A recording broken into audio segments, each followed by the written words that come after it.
All right, so our last talk is from Matt Seyer, who's also from KPMG. This is kind of a coincidence, actually, that we kind of put these both in the same time block.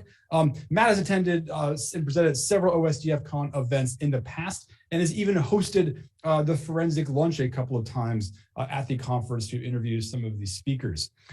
Today, this afternoon, he is here to present on Windows event logs and Rust. Very exciting. So welcome, Matt. Well, thank you. First off, yeah, thanks for OSDFCon is certainly one of my favorite conferences that goes down. I'm sure, everyone's here for a reason, but, as we get into this, we'll see why it's so special to me. Needless to say, I really miss having these in person because one of my favorite things is, getting together with everyone at this, this specific event. So I will be talking about trick shots in Rust with evtx analysis. As you know from either something like the Forensic Lunch or any of my other talks, I really enjoy Rust. But a little bit about who I am. So first off, I'm just another fancy bearded guy. As you saw the last presentation with Kevin Stokes, luckily I'm at KPMG. I get to work with fantastic people like Kevin. And, I even get to work with people like Brian Moran. So it's a fantastic gig. I've been doing this for a good bit. And then, one of my favorite things is DFIR automation that has recently switched over to a preference in Rust. But of course, I do a lot in Python and I started off in Perl. So we're going to talk about evtx trick shots. What are they? What is evtx analysis, and more specifically, doing it with Rust? I think we're seeing a lot of people kind of shift over to Rust. Specifically, I've seen a lot of Microsoft teams kind of moving towards it. And I think it's a great thing. One, this is the first time in my life I've ever been able to write a low-level language and not completely hose my system. So that in itself is amazing and a trick shot. But one of the great things about these tricks is even old dogs can learn them. And of course, most importantly, these tricks aren't just for kids. By the way, this picture of the puppy came with the template, so I really hope it's one of yours, Brian, or someone on your team, because that would be awesome. That being said, my kids would love that dog, but we don't have that dog. Obligatory meme time, of course, so you think you can perform evtx analysis. So one of the things that we have to deal with when performing evtx analysis, or just event logs in general, even the old school XML ones, right, is data transformation. It's kind of the name of the game for a lot of cases in forensics in general, not just with evtx. And we'll kind of jump into that in a second. Quick disclaimer, though, everything you're about to see has been trimmed and cleaned for visibility purposes. It's not one for one, but it gives you the idea. So one of the most important things that we can do when analyzing any forensic artifact is, one, knowing what that data looks like, right? Because the next step that we have to do is we have to take this data and make it meaningful. And more, specifically, sometimes we have to transform that data for specific use cases, analysis points, right? We have to ask questions and then we have to answer those questions with the data that we're looking at. So we use different tools to make that happen. But no matter what, we have to understand what the native output looks like in general. So this is just a example event log file. It's an XML. This is looking at it through Event Viewer. Obviously, we're not looking at it through Event Viewer. It's just a copy and paste out. But you get the idea. It's XML. These event logs are stored in binary XML, and we use tools to transform that into something human readable, and then we perform analysis based off of that. So because this kind of revolves around the Rust world. Well, this presentation revolves around the Rust world. A lot of this is coming out of Omer Ben Amran's evtx library. And it's a fantastic library, but most importantly, people that use it really understand how fast it is. Again, huge benefit of Rust and the fact that, it was made and you don't have to worry about memory or buffer overflows or seg faults, which is cool because it's also multi-threaded. That's part of why it's so fast. So there's also Python bindings to this as well that are gaining a lot of popularity as well. It supports XML and JSON output, and that's going to be important here in a minute. And it supports some basic recovery of missing records and chunks. So this is the same event log that we just looked at, but the output was from event log viewer. So you can already kind of notice some differences here. And this is where it becomes really important to know your tool, right? I'm sure we've all heard the sayings, you need to validate your tools. This kind of goes along with it of saying, hey, I recognize that this tool is going to render the output of this artifact in some way. I want to understand how that compares with maybe how that gets displayed natively. And that's fine. We've all used MFT parsers before. We get different output with different tools, not meaning, bad in a bad way, different output, but one might be JSON line, one might be CSV, one might iterate based off of the MFT attributes differently. So this is part of the process, right? So this is the same record, it's just in JSON output. And now we're going to start getting into the nitty gritty, right? Because if you use this evtx library or the tool that comes with it, evtx dump, this is going to be applicable to you. There's two ways you can print JSON output. And this is really important because this is the default way. And then this is the other way, right? And so at first glance, it might not look that different to you, but there is a huge difference here and a difference that we need to know about, right? And we'll take a look at that coming up. So just notes in general about data transformation, right? Data formats are not always one for one. And this is a big deal in forensics, right? Because if you think about, hey, I need to run a tool on, like, let's say the MFT, right? So I go run Zimmerman's MFT parser, right? And then I have output. How does that data transform as it sits in the artifact? And then when you're looking at that CSV full of, good information, right? So we have to know about that. It's just data formats are not one for one. So from the evtx standpoint, right, we're looking at data that's represented as XML.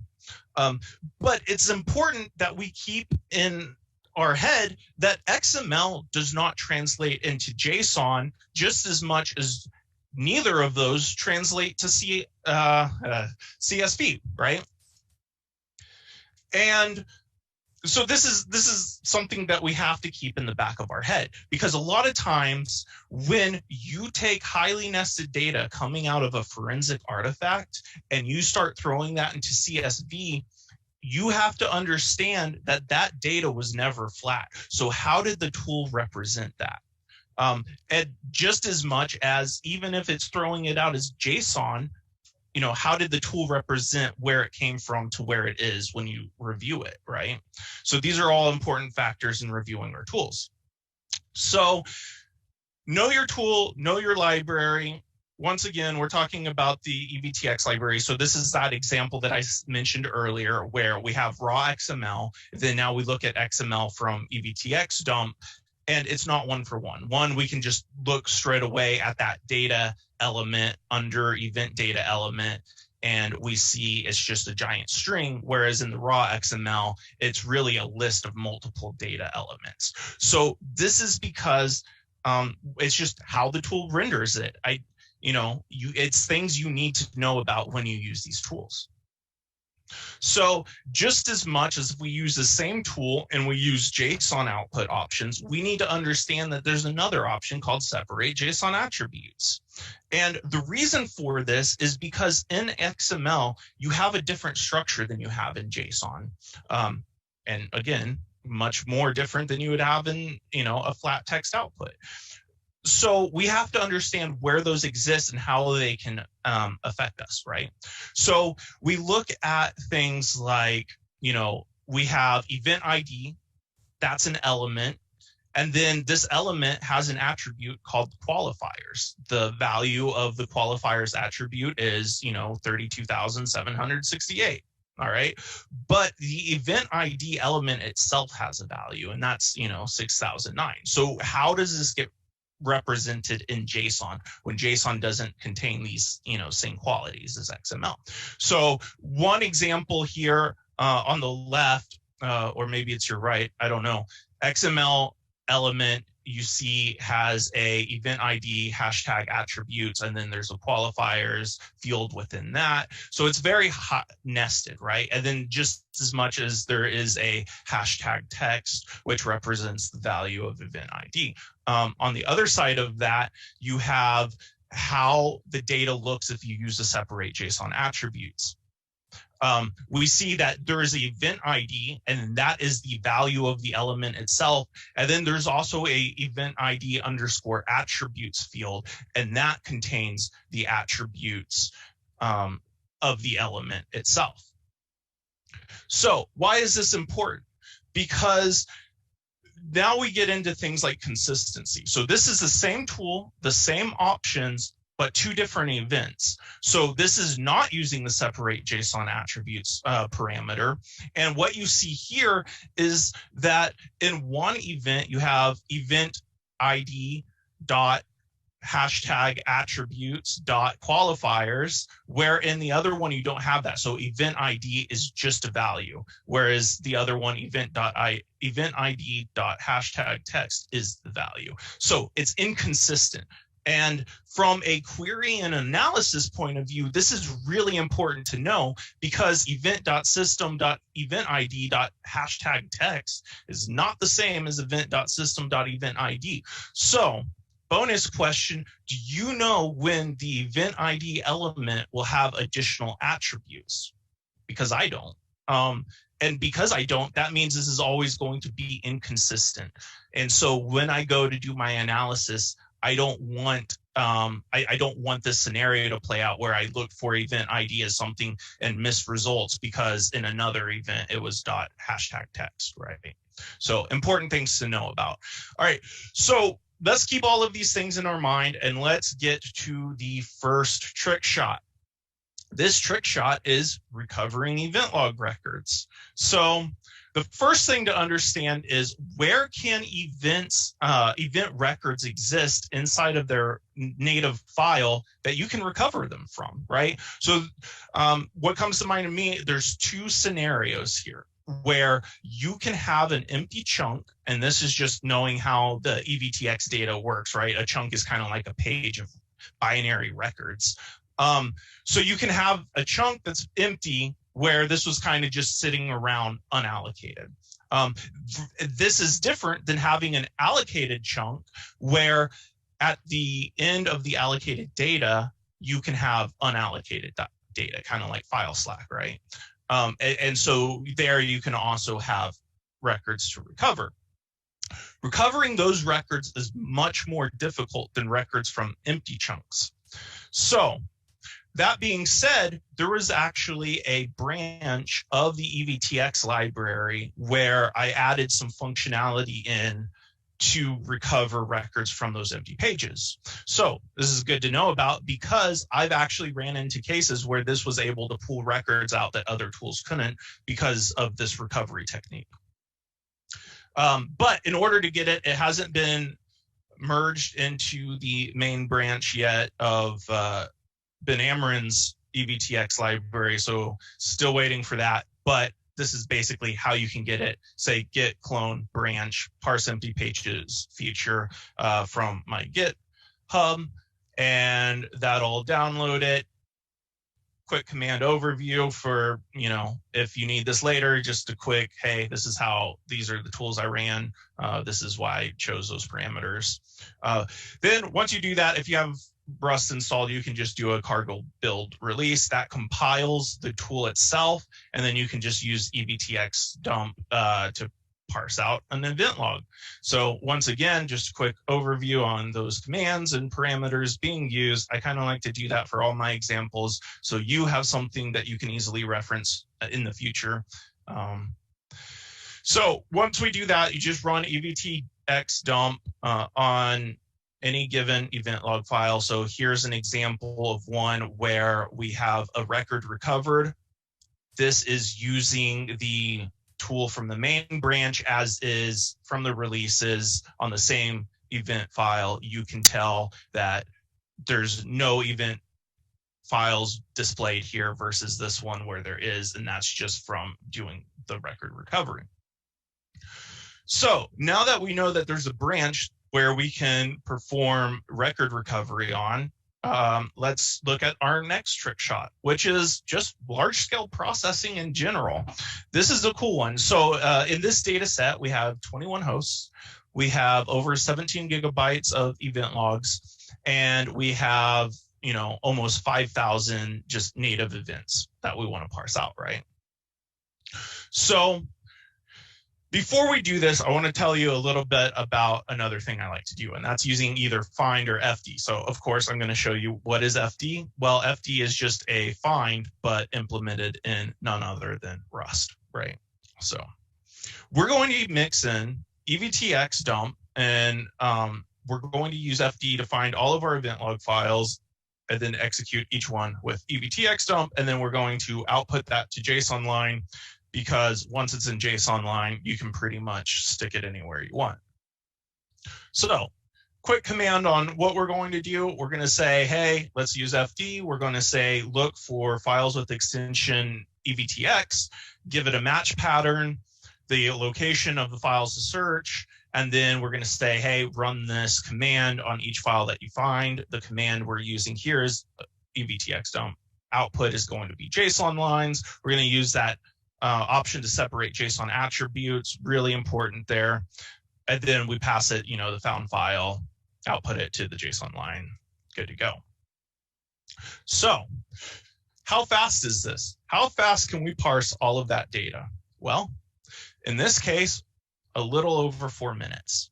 That's really impressive, because I'm sure every one of you have found huge event log files that just take forever. And that's fine. As long as it gets parsed, who cares, right? More billable hours.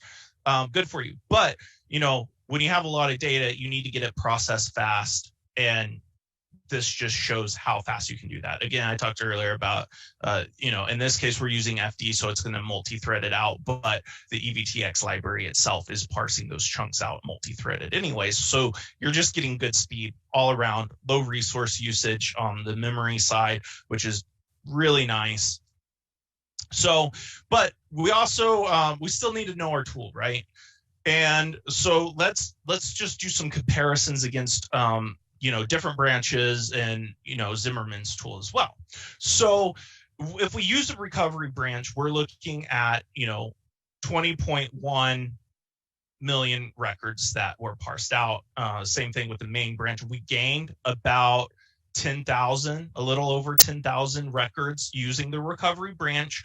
So still a good reason to know about the recovery branch. Hopefully we get that merged into main soon, but I think it's a huge value add.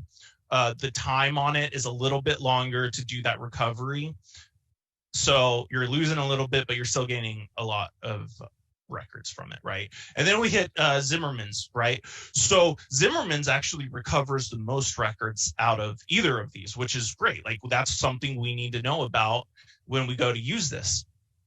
And you can see, though, it was almost 3 hours to parse the same amount of data. So it's still, all of these things are kind of good points to know about, right? But it all comes down to testing your tools and knowing all of your options, because what we're going to see in future trick shots, we wouldn't be able to do with other tools, right? So this brings us into our third trick shot, and that's just kind of general transformation. Again, not specific to event logs, but utilized with event logs, we can make some really quick wins, which is, always a good thing. So JQ, there's two JSON query languages that I really enjoy. One is JQ, the other one is JMES Path. Here we're just going to be using JQ, but we use that in tandem with JSON line data, and you can just really transform how your nested data looks, which is really nice. My preference on a lot of this is to ingest all of this data into a backend, and then from there, do all your data transformations. But there's good use cases for when, that can't be the case, or you just need some quick one-offs to do something. Plus, it's always command line, right? What's the benefit of command line? Well, you can automate it. So maybe you figure out that, hey, there's a couple different commands that I really like to use on every, case that comes in with event log data. I'm just going to run this, one-liner, and I really care about those results. So now you can just do that, and you can have a whole lot of different templates built up for what it is you specifically want to see. But, again, everything's moving to the cloud, right? A lot of the data that we get back out of the cloud is also going to be in JSON line form. So just understanding that there's tools out there that help you transform highly nested data is very beneficial for you. So here what we're doing is we're just using evtx dump to parse out a file. We say, hey, output it in JSON line. Again, we're going to throw it that separate JSON attributes parameter. We're going to pass it in the file we want to parse, and then we're going to redirect that output, in this case, to RG, which stands for RIP grep, which of course is yet another Rust tool. So once we pipe that into Rust RIP grep, I just want to say something maybe like, hey, filter out for this event ID. You could also do this in the JSON query language itself. So once I do some type of filter, I just redirect that output yet again and throw it to JQ, and I say, hey, use raw formatting. So raw formatting is important here because it just gives you a much cleaner output if I wanted to throw that into a CSV format, right? So after that, I give it the JQ query. In this case, what we do is we specify the attributes we want to be printed into an array, and then we pass that array into JQ's CSV directive, and that's going to format the data from JSON into a CSV manner. So that just gives us, once again, something pretty to look at. This is a way that you can say, hey, I only want this amount of data and I want it to look like this. All right, trick shot number 4, chainsaw. I've heard chainsaw mentioned quite a bit today, so hopefully you weren't playing too many drinking games where every time you hear chainsaw, you have to do something. So chainsaw is a really cool concept, and I'm really glad that they did this. This is amazing stuff because it uses community collaboration. So chainsaw takes Sigma rules, and it's going to look up your events in the native form and run those Sigma rules against them. And if you don't know what Sigma rules are, it's a great way of kind of generalizing queries for very specific things, generally IOCs, right? Like, Cobalt Strike pipe names, stuff like that. So this is a great triage method because now we can run a tool that, one, is low resource usage, on an endpoint or on a machine against native files themselves. This is in comparison to generally what you have to do is you have to parse these event logs out into a JSON line type form, ingest those into some type of backend, generally something like Elastic or Splunk, and then you would run the Sigma rules against the data as it sits in your backend. So this kind of took all of that out of the equation, which is a fantastic idea. And then, so whenever you go to Chainsaw, their GitHub page, you can go to the releases. This is kind of what gets packaged up with it. You have 2 specific files you need to know about, or folders. One is the mapping file. This tells the tool how to translate the Sigma rules into what fits your data, and then the Sigma rules themselves, right? So this is kind of what it looks like when you run it. I say, hey, I'm going to use the hunt, or this is how you, this is you using it. This is the results of it. Here's all the detections found. You can see instantly, hey, there's a lot of good stuff in here, like Meterpreter, or things like, PowerShell, encoded base64 commands, right? These are things that I want to have pointed out to me really fast. So now this gives you a great way of finding these things very quickly against the native evtx's. And I'm sorry, I thought I did a command replay, which is why I held off for a second. But basically what we're doing here is chainsaw.exe, run the hunt sub command. We say, hey, use this mapping file so we know how to translate our Sigma rules. Of course, it needs to know where those Sigma rules are located. You give it a path, and then once again, for the output you see in the next picture, was because we ran that through JQ just to do a quick unique function on saying, hey, what specific Sigma rules were found in this data set. So this is another way you can use that, data transformation, just for a quick win.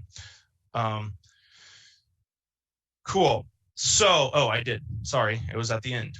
All right, so number 5, understanding events in general. So we've talked about recovering events. We've talked about how we can transform data so we can, view the things we want to know about faster. We've talked about using Chainsaw to look for these events.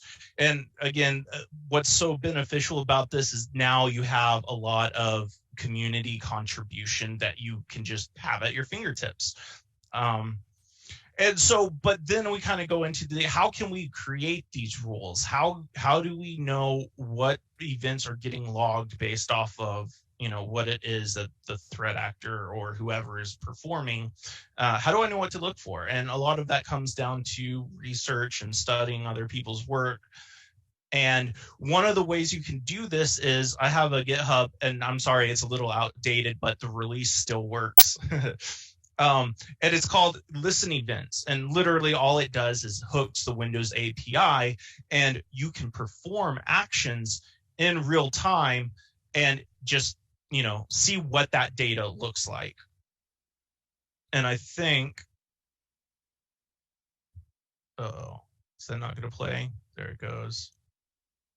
So here I am, I'm just performing an action, and you see as I do this action, it's just monitoring the event logs. I can specifically tell the tool, hey, I only want to listen to this channel.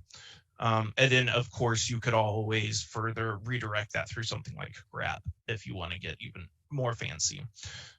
So this is just a great way that you can go about understanding what actions create what events. That obviously leads back into, okay, can I create Sigma rules? Now that you've created Sigma rules and contribute those back, everyone can benefit from that. And now you have something you can go talk about, you can write a blog post on. So again, benefits all around. So quick command breakdown again of what we just did, and that's about it. So quick review: know your data, know what it contains, what it looks like, know your tools, how those tools represent said artifact, and then use trick shots.